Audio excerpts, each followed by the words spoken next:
吉岡直樹と申します。ジャズベース講座の3回目ということで、今日は左手の基礎作りについてお話しします。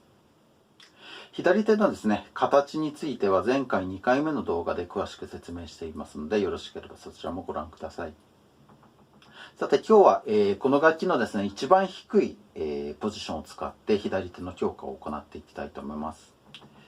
このポジションというのはですね、非常に演奏するのが、厳しい部分があります。まずですね、指っていうのを他のどのポジションよりも広げて、演奏しなくてはいけません。それから、腕の位置ですね、左腕の位置も一番高い位置にあります。それからここにナットっていうのがありますが、それに近いっていうことがあるのかないのか分かりませんけれども、非常に抑えるのが、難しい。音の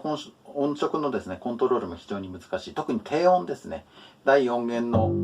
音をですねしっかりコントロールするのが非常に、難しいポジションになってきます。ですからこのポジションっていうのはですね、非常に、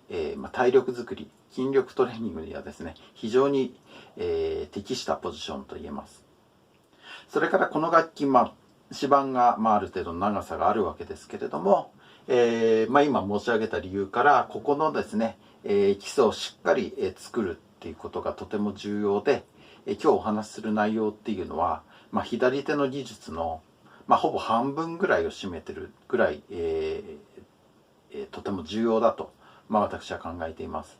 ですからここを非常にですね完璧主義で、できるということですね。それから、習慣化することですね。演奏中っていうのはいろんなことに注意をしなきゃいけませんから、他のことに気を配っていたとしても左手が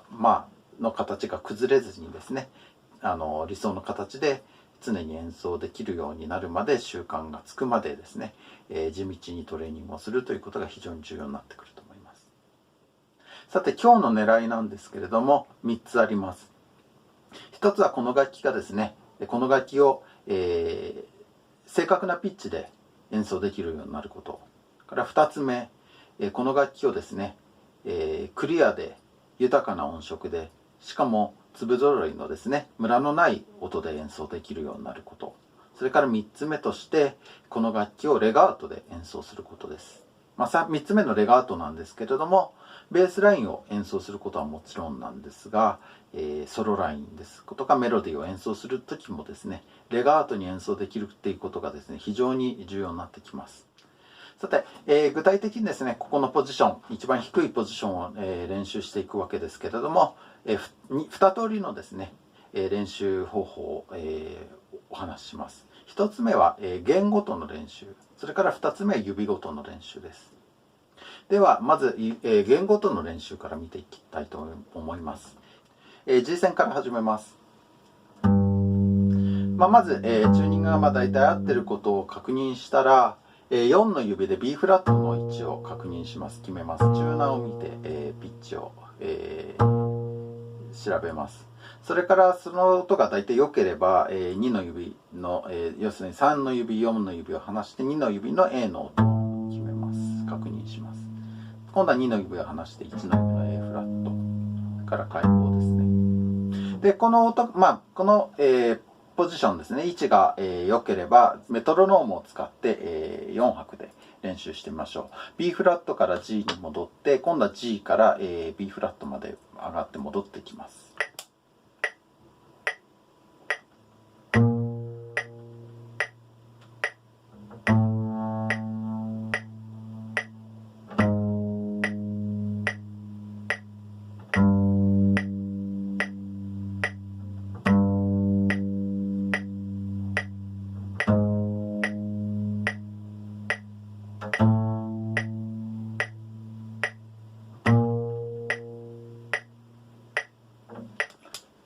実際には何回もリピートするわけですが、このような練習をします。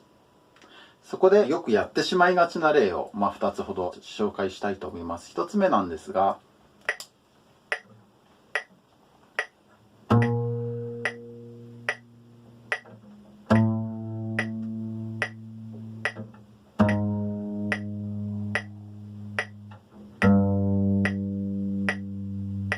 このようにですね、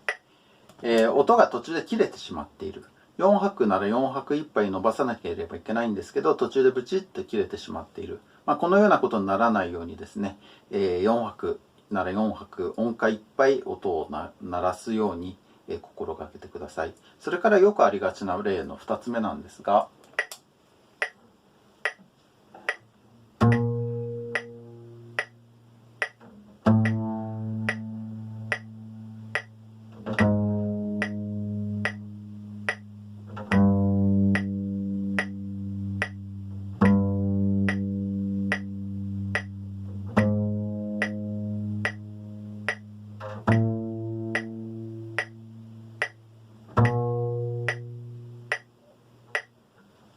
このような例ですね。指が上がりすぎてるわけですね。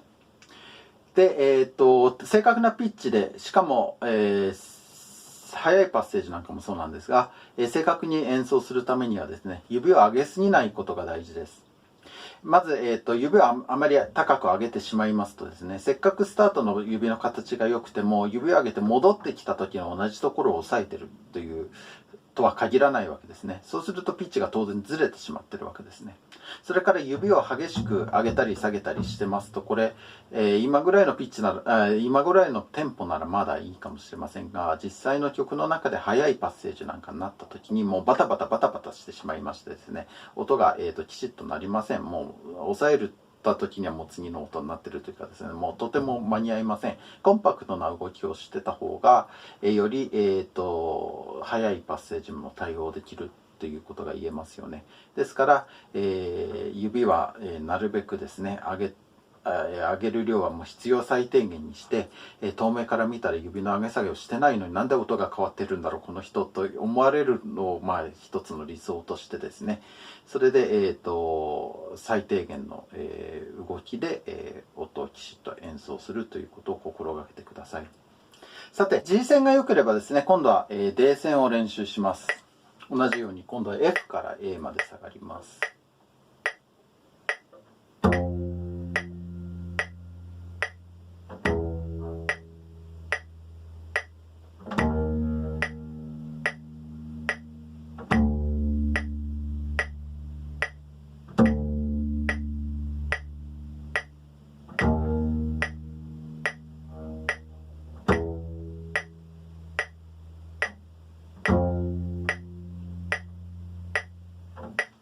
このように、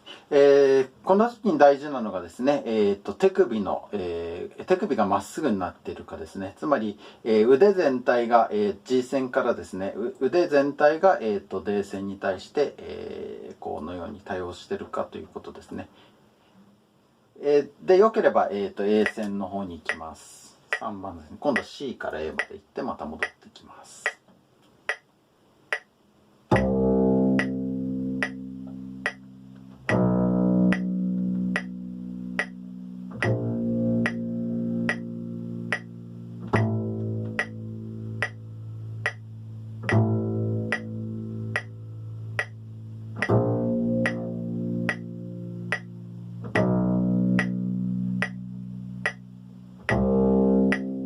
今度は E 線です。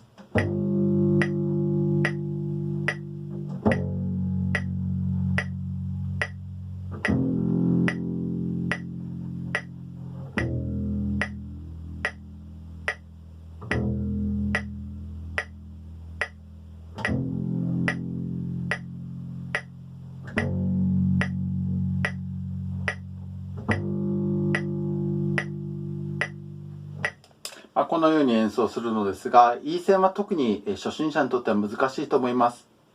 きちっとですね、音が鳴らなくてバチバチしてしまったりですね、ミストーンしてしまったり、あるいは、レスポンスが悪いって言いますかね、ズドーンとかを楽器がきちっと反応してくれなかったり、あるいは開放弦に比べて、抑える他の音が、ちょっとこう曖昧な音っていうかくすんだ音色になってしまったりとかですね、これはやむを得ない部分もあります。やっぱりこれどうしてもですね、筋力が必要なんですね。しかしこんなところの筋力っていうのはまず日常生活で使うことはありません。ですから特に E 線、抑える向きも難しいですし、ですから、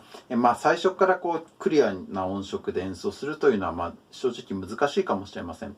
ですからまずは他の弦でですねしっかり練習をする中で必要な筋力というのはついてきますから、徐々にいい線に向かっていい線でもですね、徐々にクリアな音色で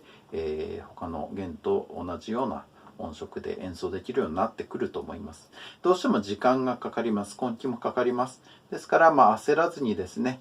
他の弦からしっかり練習して、G 線 D 線が鳴るようになって、今度 A 線がきちっと鳴るようになって、で最後の最後に E 線が鳴るようになると、信じてですね、日々トレーニングするということが大事だと思います。では、今度はですね、指ごとの練習です。今度は4の指から始めますが、同じく4拍で次のような練習をします。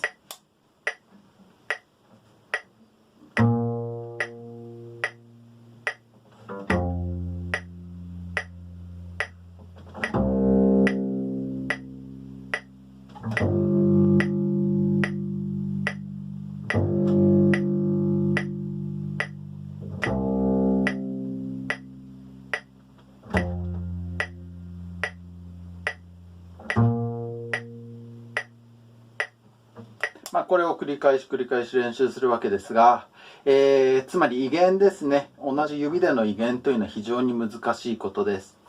これをですね、レガートに、先ほどもお話ししましたように、音階いっぱい伸ばして行うということが大事です。4の指の次は今度2の指です。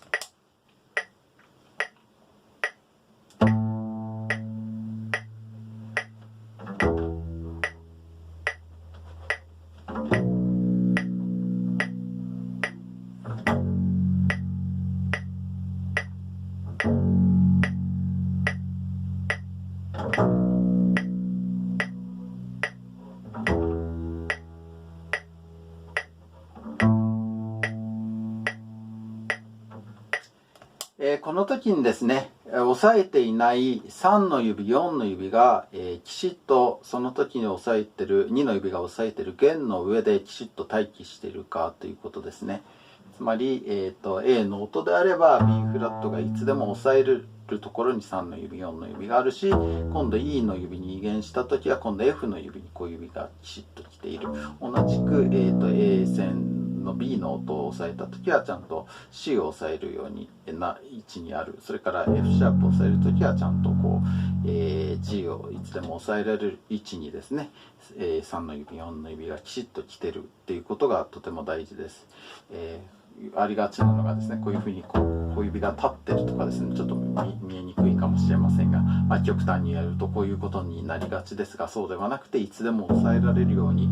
弦のですね、小指、薬指の位置が弦の数ミリ上のところにきちっと待機しているということが大事です。同じく1の指でもやってみます。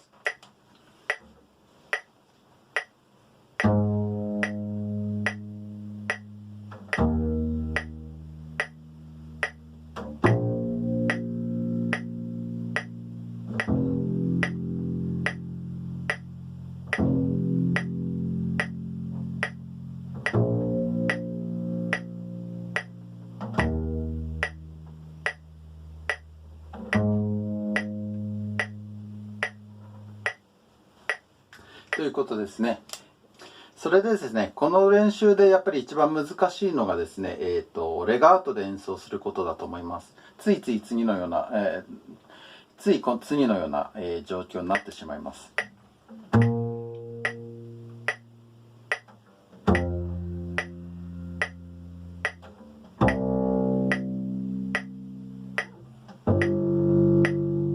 このようにですね、間が空いてしまう。このような状況を避けるためには、ちょっとした工夫が必要です。例えば2拍の時に、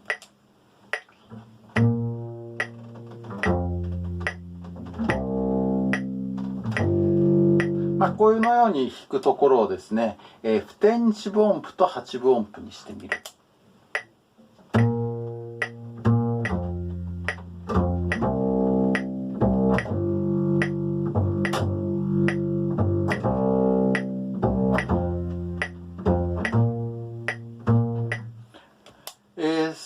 その8分音符もちょっとテヌートをかけるようにですね、ちゃんと反拍という音階を意識して演奏してみる。それからさらに、副付点四分音符と16分音符ですね。副付点四分音符というのは四分音符と付点8分音符の対と考えてもいいんですが、それと最後の16分音符に分解してみましょう。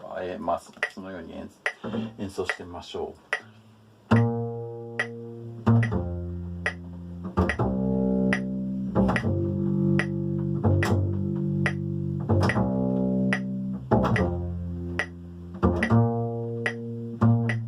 このように演奏しますとですね、もう強制的にもう拍の最後の最後まで左手の指をですね、弦に押さえて、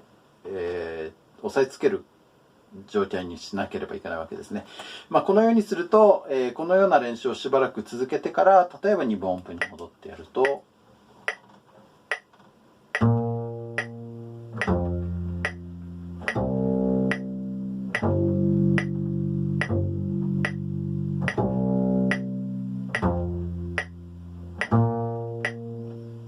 このようにですね、ちょっと変化してるかもしれません。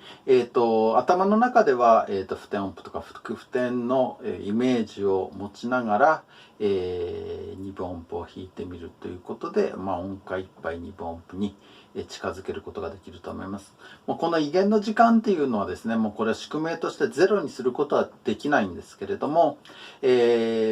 の狙いの2つ目にも申し上げたようにですね、音色を均一にすることによって、レガート差っていうのをごまかすわけではないんですけど、そこをバックアップすることができます。ですからやっぱり音色が均一であること、もちろんピッチが正確であることってもそうなんですが、それがレガートにつながるということも言えると思います。あまり音色にムラがあるとですね、それだけでも仮に、レガートで弾いたとしてもレガートに聞こえないというところもありますので、